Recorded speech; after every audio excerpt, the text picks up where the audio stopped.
Ma'am जो आपने local की बात करी कि जो सब्जियां लोकल ग्रोन होती हैं उसके बारे में आयुर्वेद क्या कहता है, क्योंकि जो हमारे पूर्वज थे जी वो पूर्वज उनकी जो रेंज थी रहने की वो 200 किलोमीटर के रेडियस में ही सारा बिल्कुल जीवन बिल्कुल बिता देते थे। जी जी जी जी तो जी आजकल क्या हो गया है कि कुछ ऐसे मसाले, ऐसे फूड जो कि हमारे पूर्वजों ने कभी टेस्ट नहीं किए, नहीं खाए, वो भी हमारी डाइट में इंक्लूड हो गए। आप अंदाज़ा लगाएं कि क्या हो रहा है कि हमारे बच्चे क्या खा रहे हैं कि अजीनामोटो वाला चाइनीज़ फूड खाते हैं, बिल्कुल जो कि हमारे पूर्वजों ने कभी टेस्ट भी नहीं किया हुआ, और हमारी बॉडी को सतम्य एक वर्ड है कि वो चीज़ को हमारी चीज़ बॉडी एब्जॉर्ब भी नहीं एब्जॉर्ब भी करती नहीं कर रही और है, वो सूट बिल्कुल भी नहीं करेगी।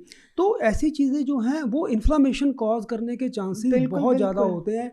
तो कोशिश ज़्यादा से ज़्यादा, मैं अपने दर्शकों को यही कहता हूँ, हमेशा अपने पेशेंट्स को भी यही कहता हूँ कि आप जो चीज़ें हमारे पूर्वजों ने खाई हुई हैं वो आपकी बिल्कुल बॉडी वो एब्जॉर्ब वो कर चुकी एब्जॉर्ब है। करेगी लेकिन एग्जैक्टली अगर कोई चीज़ जो आपके पूर्वजों ने नहीं खाई, आप चाउमीन खा रहे हैं, आप अजीनोमोटो वाली चीज़ें खा रहे हैं, आप पिज़्ज़ा खा रहे हैं, क्योंकि उसके अंदर जो मसाले हैं, जो उसके अंदर जो हर्ब्स हैं, वो हमने कभी नहीं खाई। नहीं और खा काफ़ी चांसेस है, आपने अंदाज़ा किया कि हम लोग जैसे सेप्ट्रोन या पेंसिलिन का मेडिसिन पेशेंट को देते हैं, 10,000 20,000 पेशेंट को वो सूट कर रहा होता है, एक को एलर्जी कर जाता है वो। जी तो बिल्कुल बिल्कुल बॉडी टू बॉडी इसी तरह काफ़ी चांसेस हैं कि अगर आपका सोराइसिस बढ़ रहा है तो कहीं अजीनामोटो से तो नहीं बढ़ रहा, कहीं वो कुछ ऐसे फूड से तो नहीं बढ़ रहा, इसकी बिल्कुल पॉसिबिलिटी भी रहती है। सर बाहर के देशों में तो अजीनोमोटो बैंड है हम्म। और हम लोग उसे यूज़ कर रहे हैं, जबकि हमें अजीनोमोटो कभी मालूम ही नहीं था। कुछ साल पहले तक हम लोगों पता को भी नहीं नहीं था मालूम हमें। था। और ये चीज़ें हम एक जेनेटिक मेमोरी करके एक चीज़ जो कि साइंस में प्रूफ की गई है कि हमारी बॉडी को जेनेटिक मेमोरी है। इसीलिए जैसे आप बोल रहे हैं कि जो हमारे बुजुर्गों ने चीज़ें खाई हैं वही हमें सूट करेंगी। हम we are going away from the nature, वो हमें नहीं करना है।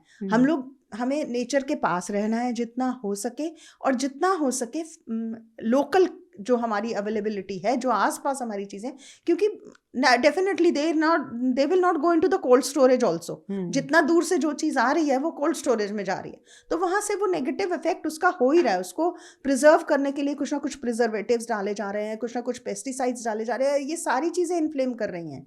बिल्कुल ठीक है। कई बारी मैंने देखा है जो लोगों को हम वीट एलर्जी भी देखते हैं, तो वो जो पेस्टिसाइड यूज़ किया गया है उसकी वजह से भी हो सकती है वो इन्फ्लेमेशन।